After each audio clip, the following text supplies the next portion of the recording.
So mga par, pinaliwanag nga po ni Robert Garcia ang sinabi nito kamakailan lamang na gusto nila makalaban kung sino ang mananalo sa bakbakan ni Naoya Inoue kalaban si Junto Nakatani sa Mayo para makalaban ang kanyang alaga na si Bam Rodriguez. Ano yan na Robert? Mali daw ang pagkaintindi ng mga boxing fans na ora mismo lalabanan nila ang mananalo kay Inoue at Nakatani. Ang ibig sabihin daw ni Robert, lalaban daw sila sa mananalo sa hinaharap, hindi ura mismo. Gusto pa daw nila maging undisputed sa 115 pounds at kakampanya pa daw si Bam sa 118 pounds dahil marami daw magagaling na boxer sa bantamweight. Hindi pa daw sila basta-basta aakyat sa 122 pounds. May panahon daw para mag-akyat ng super bantamweight mga idol. Kung si Bam daw ang tatanungin, walang problema sa kanya dahil kahit sino naman daw lalabanan nito. Pero ayaw pumayag ni Robert. Gusto nito na sa tama ang pag-akyat ni Bam ng dibisyon. Well, ito ang sinasabi natin mga idol na isang suicide talaga ang gagawin ng kampo ni Bam sakaling tangkain nila na labanan ng winner kay Inoue at Nakatani. Nasa ibang level na kasi si Junto Boy at Inoue. Ang pinakamagandang gawin nila mga idol,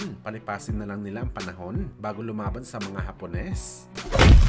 Samantala, opisyal na nga po pumirma ang IBF Cruiserweight Champion si Jai Opitaya sa Sopa Boxing na pagmamayari ni Boss Torque at Dana White. Kung saan mga idol sa hindi pa nakakalam sa Sopa Boxing, parang version ito ng UFC Boxing ni Dana White na one champion per division. Marami ang nagsasabi mga idol na hindi daw ito obra na matagal sa natural na boxing event. Pero tiyanta natin mga idol, malayo ang mararating nito at ang dahilan natin mga boss. Ito dahil maraming pera si Boss Torque Alalshi, kaya nito magbayad na malaki para papirmahin ng mga sikat na boxer sa Sopa Boxing. Ayon pa nga sa report mga idol, kukunin daw nila si David Benavides para mapabilang sa bagong promotion at isusunod nito si Canelo Alvarez. Kapag nangyari ito mga idol, wala na, finish na talaga. Maraming promoter ang nagmamaliit sa Sopa Boxing pero iba magagawa ng pera ni Boss Torque mga idol. Pag-iisipan mo talaga na pipirma ka ng kontrata sa Sopa Boxing. Kaya pa man kung paldo matatanggap mo dito sa bagong promotion.